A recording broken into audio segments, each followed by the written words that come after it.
Hey guys, how's it going? My name is Adam. Today I'm going to show you how to access desktop site on mobile. So first of all, what you need to do, you need to go ahead to website. Let's say for example, I want to use that website, right? And I want to set it to a desktop mode.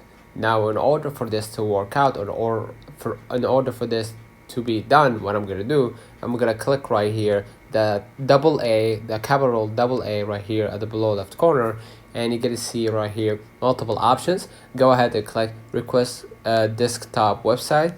And as you can see, you will be able to see the website as it is, after they refresh it. You're gonna be able to see the settings for that website. And the same goes for if you want to read articles or something like that. You could just go ahead and click the double A at the below right corner and then click request a desktop mode, and then basically your website will turn to that setting. Okay, let's find out in the comments if this video helped you. Don't forget to like and subscribe. Thank you for watching.